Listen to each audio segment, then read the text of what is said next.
वजीरिस्तान वाले कहने लगे कि टाइम दे दो, जलसे में जाना है। मैंने कहा कि नहीं है टाइम मेरे पास। मुझे याद है कई साल पहले मैं जामे फारूकी में जब मैं पढ़ाता था तो मुझे कुछ लोग ले गए, मलीर ले गए, 4-5 गाड़ियां आगे कि सरकार आपका जलसा है। मैं गया, जलसे में तकरीर किया। रात को 2 बजे उन्होंने मुझे वापस कर दिया।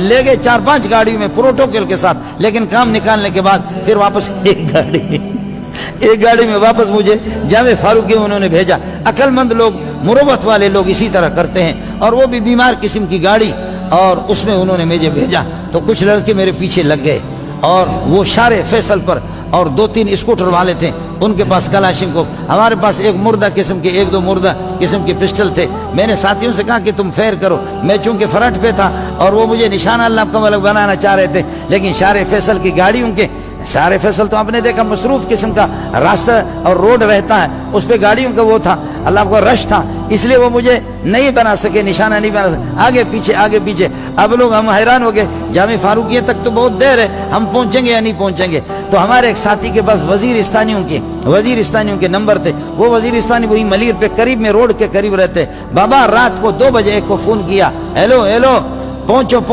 जरको, पता नहीं क्या जरको पठानों का होता है, जल्दी करो तुम पहुंचो वरना शेखुल इस्लाम जा रहा है, जल्दी पहुंचो वरना शेखुल इस्लाम की शहादत का वक्त आ गया, जल्दी।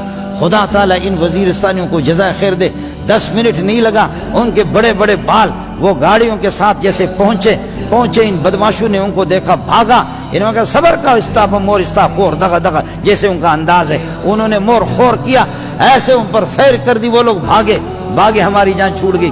अब कई साल दरमियान में गुजरे, 15-20 साल ज्यादा हो गए। मेरे पास पिछले साल यहाँ आ गए कि अब वो लोग मुंतकिल हो गए घारों की तरफ, घारों में रह रहे, घारों ठट्टा इस तरफ ये कि घारों में कहने लगे उस्ताद जी हमारा प्रोग्राम है, हिफिज का प्रोग्राम है, दस्तार बंदी है, खुदा के लिए आप आ जाओ। मैंने कहा भाई मेरी तारीखें सारे के सारे बुक है, मैं नहीं आ सकता, हालात भी ठीक नहीं है, मैं किसी सूरत में नहीं आ सकता। कहते उस्ताद जी आपने हमें पहचाना नहीं। मैंने कहा मैं किसको पहचानता हूँ, हम लोग जब अच्छा खाना खाते तो किसी को पहचानते नहीं है, समझे। जब अच्छा खाना हमें मिल जाए, तर किस्म का लुकमा मिल जाए तो हम किसी को जानते नहीं है, इसलिए कि सदका खाने वाला आदमी किसी को जानता नहीं है। यही होता है, ज़कात के पैसे खिला करके तुम लोगों ने तो मौलवियों को मिजाज खराब कर दिए। तो उन्होंने कहा, मैंने कहा कि जी मैं थोड़ी सी शक्लें आपकी, मुझसे तो लाखों लोग मिलते हैं, लेकिन आपकी शक्ल थोड़ी सी मेरे जहन में है, शक्ल आपकी थोड़ी सी मेरे जहन में है। कहने लगा उस्ताद जी आपने पहचाना नहीं, रात को 2 बजे आपने आवाज दी, हम लोग पहुंच गए थे। हम वो लोग हैं कि रात को 2 बजे आपने आवाज दी उस्ताद जी, हम लोग पहुंच गए थे, और ये है कि हम वो लोग हैं। तो बस मेरे भी आंसू आ गए। मैंने कहा कुर्बान जाऊं तुझ पे, अब मेरा टाइम है, मैं आ जाऊंगा आपके पास, आ जाऊंगा, तारीख मुकर्रर कर दो।